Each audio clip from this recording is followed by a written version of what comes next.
박나문의 문화비평의 5가지 부문 중에서 문학 플러스 인문학 영역은 크게 3가지로 나뉩니다. 문학만 다루는 경우, 문학을 통해 인문학을 만나는 경우, 인문학만 다루는 경우 이 3가지입니다. 오늘은 그 중에서 2번째 경우 문학을 통해 인문학을 만나는 접근 방법을 취하고 있습니다. 먼저 이번 콘텐츠의 비평 대상인 장정일 시인의 시, 프로이드식 치료를 받는 여교사, 장정일 외 3인, 프로이드식 치료를 받는 여교사, 여름사 1988을 먼저 소개한 다음에 논의를 시작하겠습니다. 잘 만들어진 영화의 주인공은 영화가 끝나고 나서도 항상 내 곁에 맴돌며 울타리를 쳐요. 언제 어느 곳에서 내가 어떤 기분에 처해 있든 그 기분에 따라 내가 보았던 무수한 영화의 주인공들이 그림자같이 곁에 둘러붙어 같이 식사하고 술 마시고 춤추고 잠자요. 나는 항상 그들과 대화해요. 나는 그들에게 스트립쇼를 보여주고 담뱃불을 붙여주고 노래를 들려줘요. 실제 하지 않지만 가장 확실하게 느껴지는 것이 그들이고 나는 그 헛개비를 통해 나를 현현시킬 수도 있어요. 그래서 나 같은 영화광에겐 어떤 남자도 다 시시하게 느껴져요. 같은 대학 동기 중에 아직도 나를 사랑하는 남자가 있는데 그가 나를 손에 넣기 위해서는 내 곁에 울타리 치고 있는 숱한 영화의 남자 헛개비들을 물리쳐야 할 거예요. 그는 단신으로 그 많은 헛개비를 물리칠 수 없겠죠. 또 그가 이기기를 바라지도 않아요. 꿈의 산업과 싸워 이겼을 때 나는 그의 손에서 시들어버린 한 떨기 장미와 같이 될 것이니까요. 잘 만들어진 영화의 주인공은 영화가 끝나고 나서도 항상 내 곁에 맴돌며 울타리를 쳐요. 언제 어느 곳에서 내가 어떤 기분에 처해 있든 그 기분에 따라 내가 보았던 무수한 영화의 주인공들이 그림자같이 곁에 둘러붙어 같이 식사하고 술 마시고 춤추고 잠자요. 나는 항상 그들과 대화해요. 나는 그들에게 스트립쇼를 보여주고 담뱃불을 붙여주고 노래를 들려줘요. 실제 하지 않지만 가장 확실하게 느껴지는 것이 그들이고 나는 그 헛개비를 통해 나를 현현시킬 수도 있어요. 그래서 나 같은 영화광에겐 어떤 남자도 다 시시하게 느껴져요. 같은 대학 동기 중에 아직도 나를 사랑하는 남자가 있는데 그가 나를 손에 넣기 위해서는 내 곁에 울타리 치고 있는 숱한 영화의 남자 헛개비들을 물리쳐야 할 거예요. 그는 단신으로 그 많은 헛개비를 물리칠 수 없겠죠. 또 그가 이기기를 바라지도 않아요. 꿈의 산업과 싸워 이겼을 때 나는 그의 손에서 시들어버린 한 떨기 장미와 같이 될 것이니까요. 첫 번째 질문은 나 같은 영화광이 시에서 갖는 의미는 무엇인가?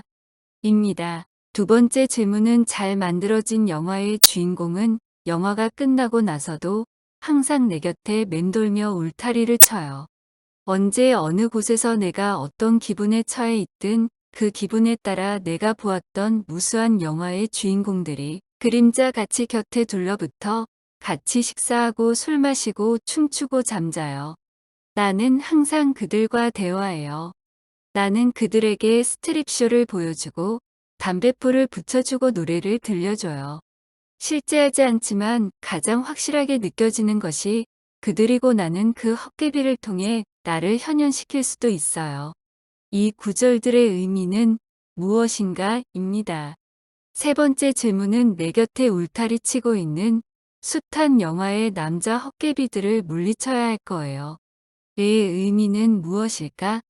입니다. 네 번째 질문은 또 그가 이기기를 바라지도 않아요. 의미는 입니다. 그는 단신으로 그 많은 헛개비를 물리칠 수 없겠죠. 또 그가 이기기를 바라지도 않아요. 그리고 5번째는 마지막 행인 꿈의 산업과 싸워 이겼을 때 나는 그의 손에서 시들어버린 한 떨기 장미와 같이 될 것이니까요. 의 의미는 무엇인가? 입니다.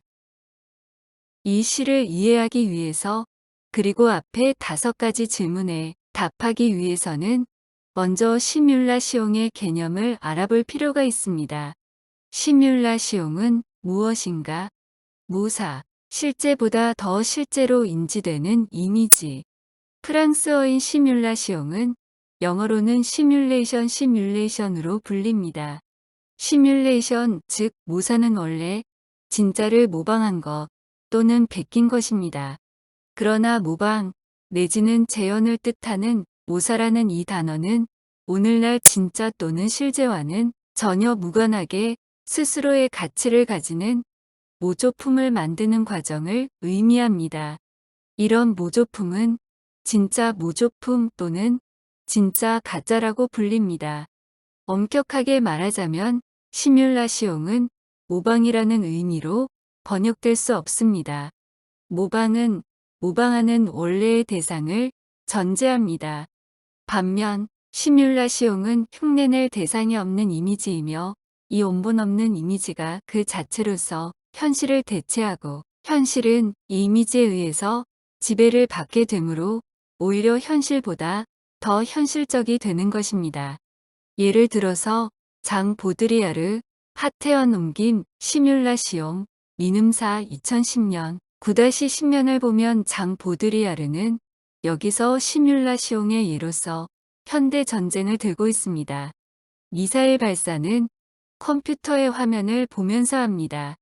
실제 미사일의 움직임을 육안으로 보면서 하지 않습니다. 이때 시뮬라시옹의 화면상의 미사일 궤도는 실제 미사일탄의 궤도일 것이며 더 나아가 실제 탄이 목표에 맞았는지 맞지 않았는지는 중요하지 않게 되어버립니다.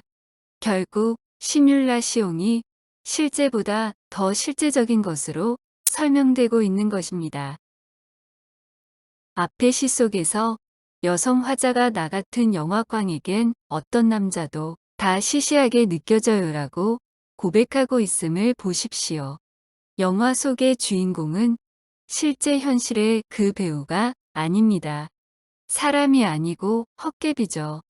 영화라는 가공의 영상 속에서 허구적으로 존재하는 허상입니다. 그런데 그 허상이 실제 앞의 시 속에서는 같은 대학 동기 중에 아직도 나를 사랑하는 남자보다 더 가장 확실하게 느껴지는 것, 이것이 바로 시뮬라시옹입니다. 여성 화자에게 주변의 어떤 남자도 다 시시하게 느껴지게 만드는 숱한 영화의 남자 헛개비. 이게 실제보다 더 실제처럼, 진짜보다 더 진짜처럼 확실하게 느껴지게 만드는 시뮬라시옹의 효과인 것입니다. 시뮬라시옹은 실제로는 존재하지 않는 대상을 존재하는 것처럼 만들어 놓은 인공물을 의미합니다. 그 인공물은 광고일 수도 있고 영화, 드라마, TV, 리얼리티 쇼, 오락게임, 인터넷 등등이 될 수 있습니다. 시뮬라시옹은 이런 매체나 환상 창조 과정을 통해 실제하지 않는 것을 실제보다 더 실제적인 것으로 인식하게 만드는 가짜입니다. 그러나 위의 시에 나오는 여성 화자처럼 영화의 헛개비들의 환상에 사로잡혀 사는 소비사회의 광고가 창조한 시뮬라시옹에 사로잡혀 사는 현대인들에게 그 가짜는 진짜보다 더 진짜처럼 느껴지는 가짜, 즉 진짜보다 더 진짜 같은 가짜인 것입니다. 이 진짜 가짜가 만들어지는 과정을 나이키 신발을 예로 들어 생각해 봅시다. 바보 같은 얘기지만 나이키 신발은 신발이죠. 그러나 사람들이 나이키 신발을 구입할 때 신발로서의 유용성 때문에 나이키 브랜드 신발을 구입하는 경우는 그렇게 많지 않습니다. 나이키와 브랜드 이름이 비슷하지만 가격은 훨씬 저렴한 나이스 같은 제품도 나이키 제품만큼 일정한 기간 동안 신을 수 있는 유용성과 내구성을 갖고 있기 때문입니다. 그러나 시뮬라시옹에 세뇌되어 브랜드에 사로잡힌 사람들은 사정만 허락된다면 나이키 신발을 소비하고 싶어 합니다. 왜냐하면 나이키 브랜드는 다양한 광고들을 통해서 타이거 우즈나 마이클 존슨 등과 같은 스포츠 스타들이나 유명인들의 이미지와 결합되면서 사람들의 머릿속에 고급 브랜드로 깊이 각인되어 있기 때문입니다.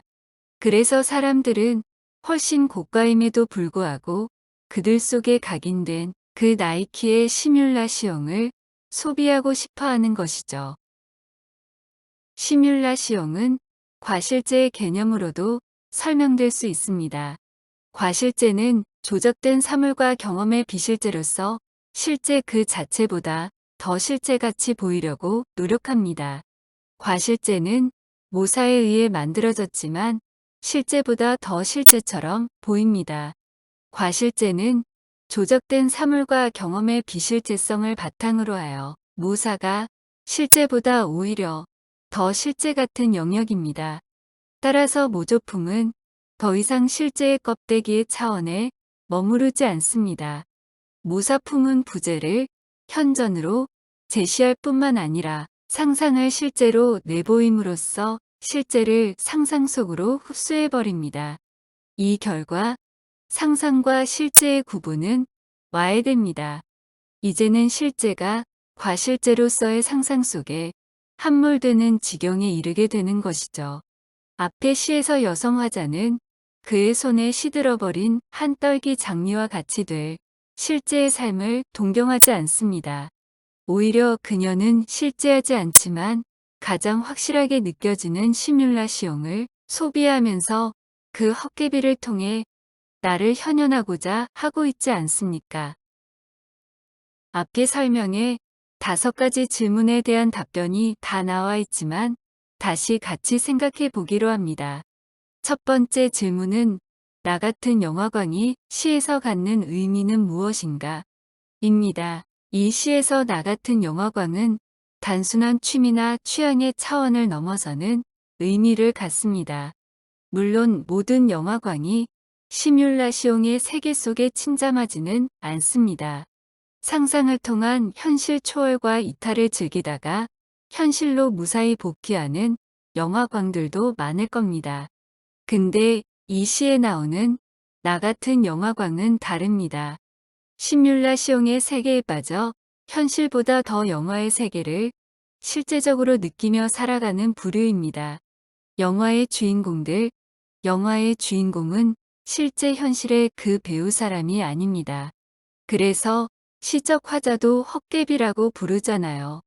영화라는 가공의 영상 속에서 허구적으로 존재하는 허상입니다. 그런데 그 허상이 실제 이 시 속에서는 같은 대학 동기 중에 아직도 나를 사랑하는 남자보다 더 가장 확실하게 느껴진다고 여성 화자는 고백하고 있습니다. 이것이 바로 시뮬라시옹입니다. 이 시뮬라시옹은 여성 화자로 하여금 주변의 어떤 남자도 다 시시하게 느껴지게 만듭니다. 숱한 영화의 남자 헛개비가 실제보다 더 실제처럼, 진짜보다 더 진짜처럼 확실하게 느껴지는 그런 시뮬라시옹의 세계에 시적 화자는 빠져 살고 있는 것입니다. 두 번째 질문은 이 시의 앞부분 몇 구절의 의미가 무엇이냐는 겁니다. 잘 만들어진 영화의 주인공은 영화가 끝나고 나서도 항상 내 곁에 맴돌며 울타리를 쳐요. 언제 어느 곳에서 내가 어떤 기분에 처해 있든 그 기분에 따라 내가 보았던 무수한 영화의 주인공들이 그림자 같이 곁에 둘러붙어 같이 식사하고 술 마시고 춤추고 잠자요. 나는 항상 그들과 대화해요. 나는 그들에게 스트립쇼를 보여주고 담뱃불을 붙여주고 노래를 들려줘요. 실제하지 않지만 가장 확실하게 느껴지는 것이 그들이고 나는 그 헛개비를 통해 나를 현현시킬 수도 있어요. 이 구절들의 의미는 무엇인가? 입니다. 시뮬라시옹은 과실제의 개념으로도 설명될 수 있다고 했습니다.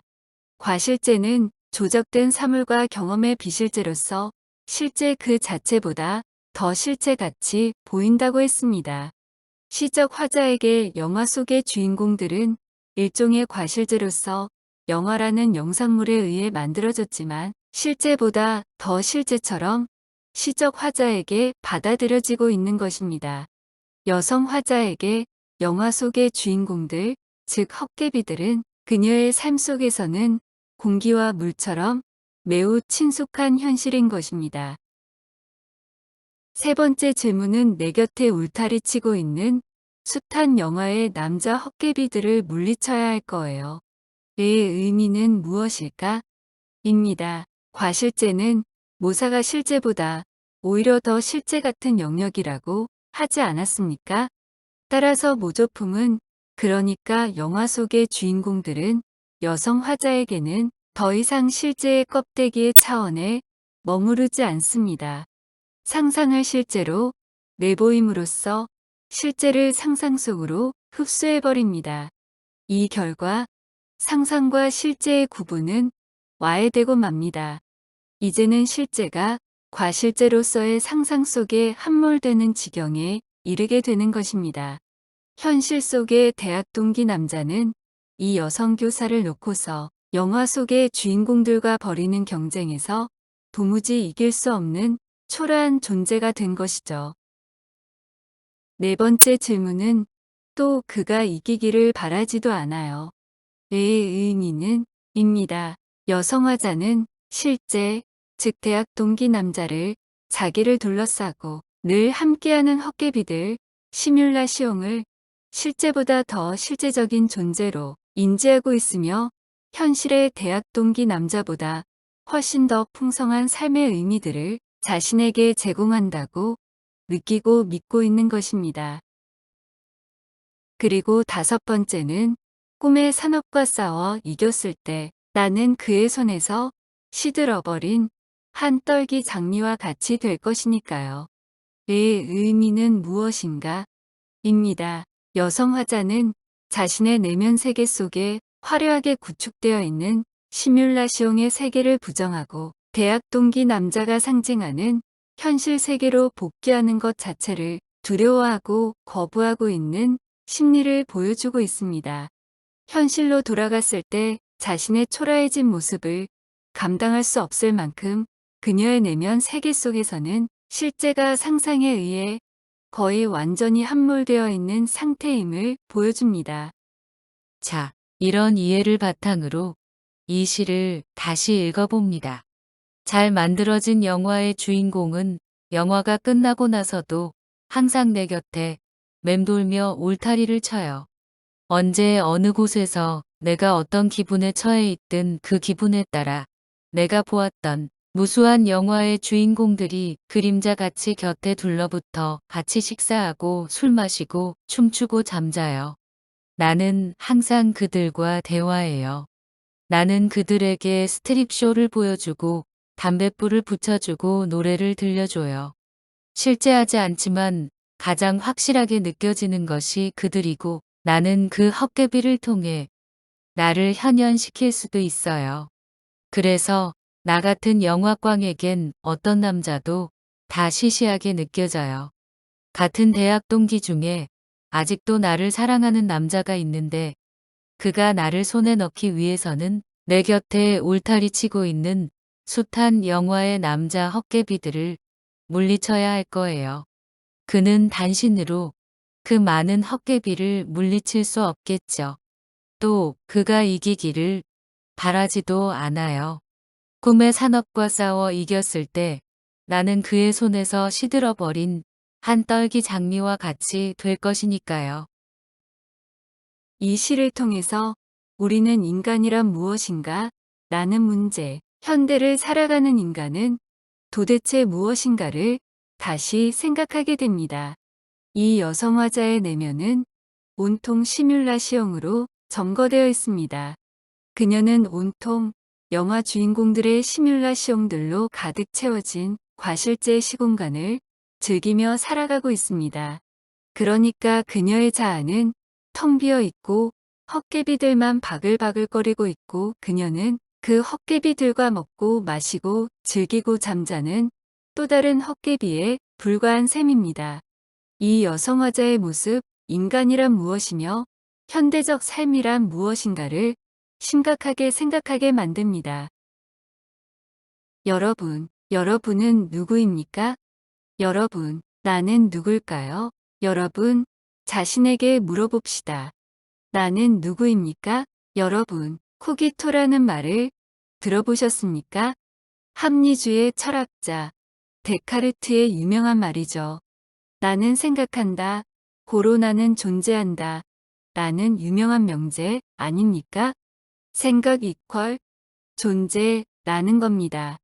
다른 모든 것은 의심할 수 있지만 내가 생각하고 있다는 사실만은 의심할 수 없다. 고로 나는 확실히 존재한다. 이런 뜻입니다. 그래서 데카르트의 이 명제는 주체의 확실성을 드러내는 것입니다. 이 명제는 근대적 자아 개념을 잘 보여줍니다. 그런데 이 여성 화자에서 주체는 어떤 모습입니까? 헛개비들만 가득 찬 텅 빈 공간 아닌가요? 데카르트의 주체 개념과는 전혀 동떨어진 모습 아닌가요? 그렇다면 현대 철학에서 말하는 주체 개념은 어떤 것일까요?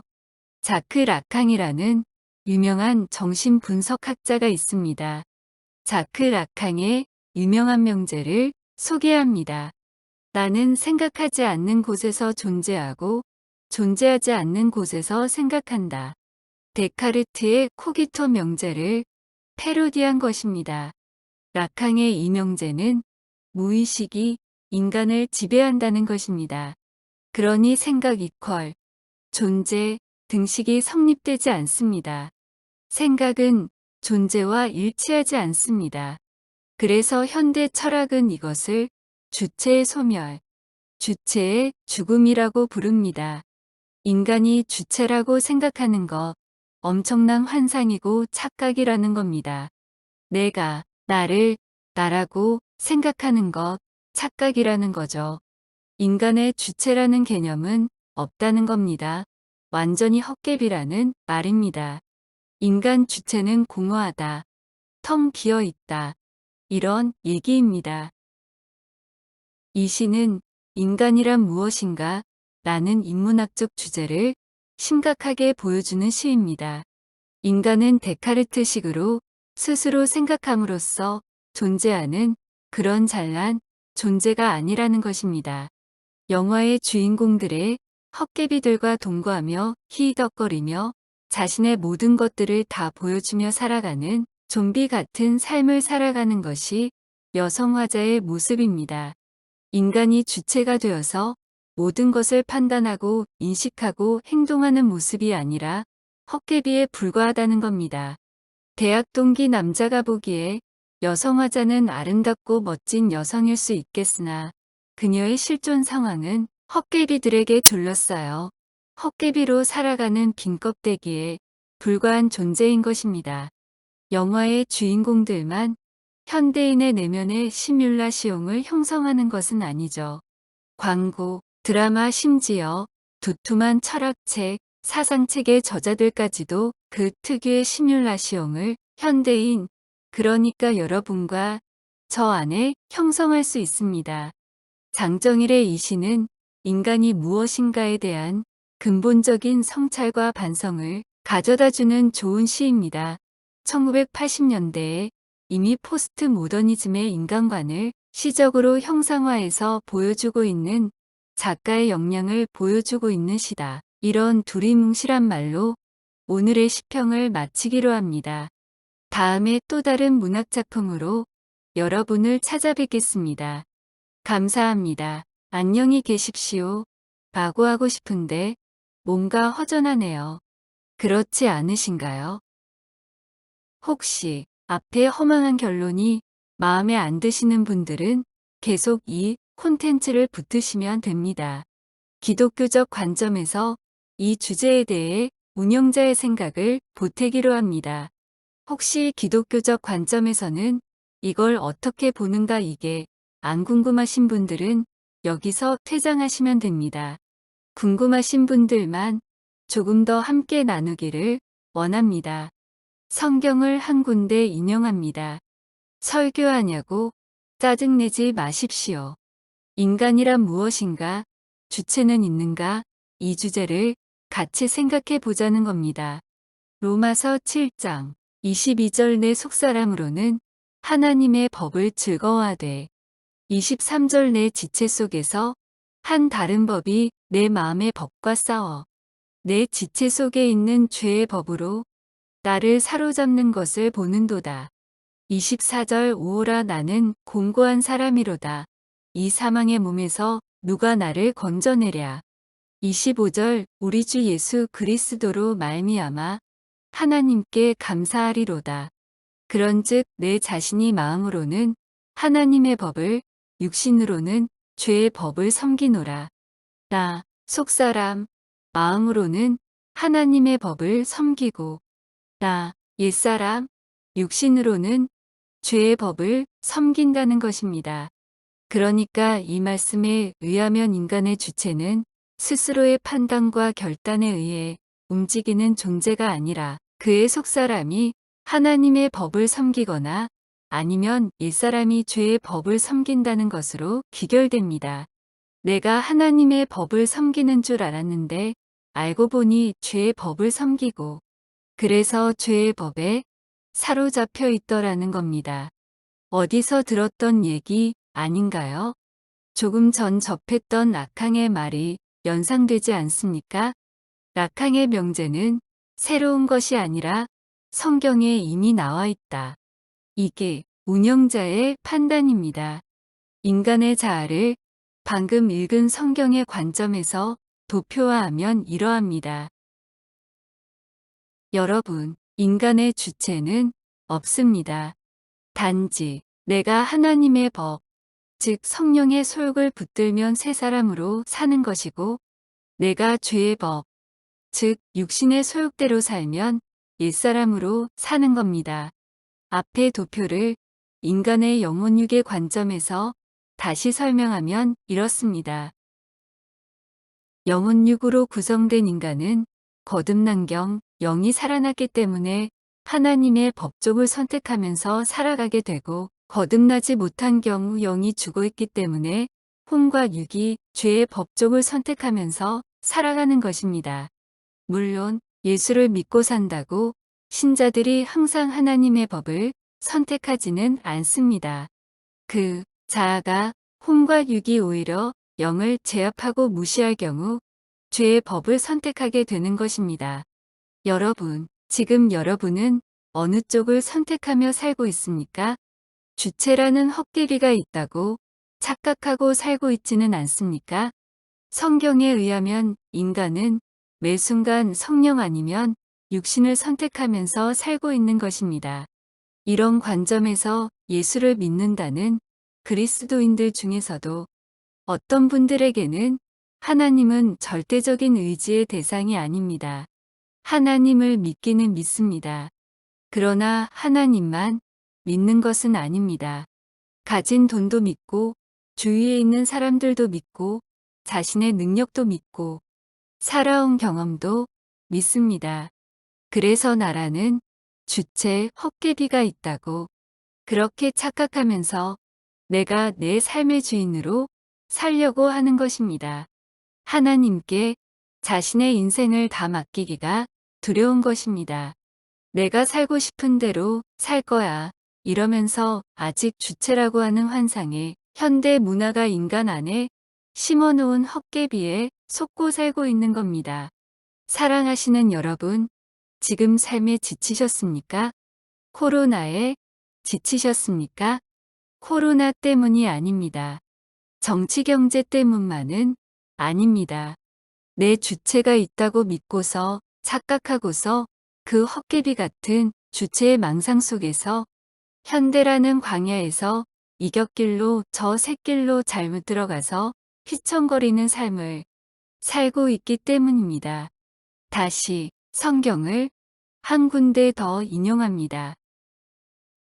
로마서 6장 16절 너희 자신을 종으로 내주어 누구에게 순종하든지 그 순종함을 받는 자의 종이 되는 줄을 너희가 알지 못하느냐.